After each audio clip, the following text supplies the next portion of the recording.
Hello children. Now I'll tell you what is mode. Same chapter, this is chapter number 8, we'll continue. We have done a part of it, that is median. Now next part of it is mode. This is another measure of central tendency. As I told you in the beginning, there are 3 measures of central tendency what you are concerned with according to your syllabus.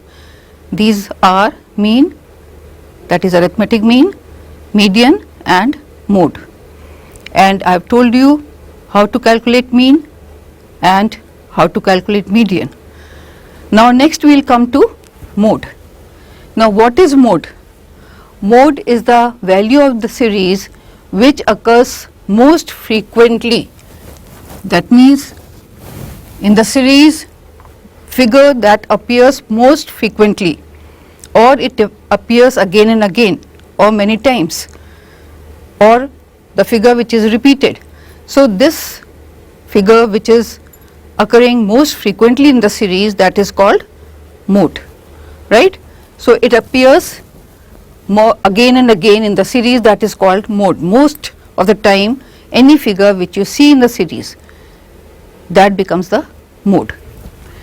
Now how the term mode has been derived? It has been derived from the French word la mode, which means fashion. So fashion comes again and again. So in the same way this term mode has been taken as the statistical measure which occurs most frequently in the series. Now in statistics, mode is represented by word Z. This is the word which is used for mode. Either you write down mode or write down Z. Z is used for the term mode. Now I will give you the example here. Suppose in a class there are 100 students, and out of 100 students 70 students are of the age 16 years. That means out of the group of 100 students, 70 students are of the age 16 years. That means maximum number of children are having the age of 16 years. So in this case mode is 16. As I told you, any figure that appears again and again in the series, this is known as mode.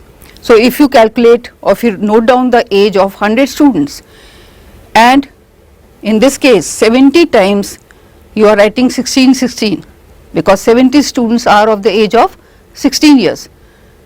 That means maximum number of students are in this age group. So this is called mode.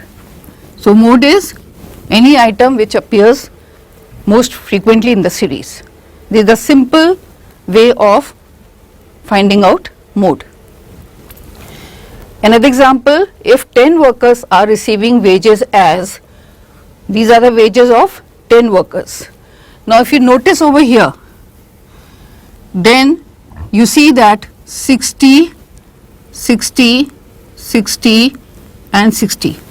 4 times 60 figure has been repeated. Any other figure, this figure is repeated 2 times, but most of the time or very frequently which figure is appearing over here, that is 60. So in this case mode is 60. Is that clear? So any figure that appears most frequently in the series, this is known as mode. Now there are different type of mode here. No mode, each observation occurs some same number of times. That means suppose these observations what are given over here, these figures are repeated same number of times. That means here everybody is receiving a wages of 60 rupees. Then in that case what will be the mode? That will be the case of no mode, because each observation occurs same number of times.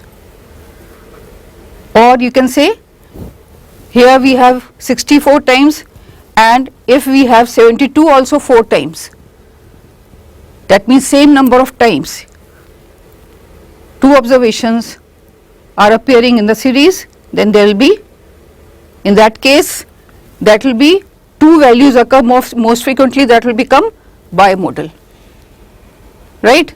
But if each observation occurs same number of times, 60, 60, 60 in every case, then you will say no mode.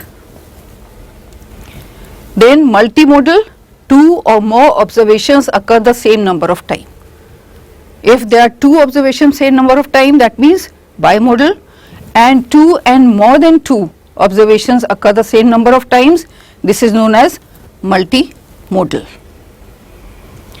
Unimodal, there is only one mode, that means here in this case this is unimodal, right, that is known as unimodal, one mode. Bimodal, two values occur most frequently, that is bimodal, and trimodal, three values occur most frequently, this is known as trimodal. So these are different kinds of mode.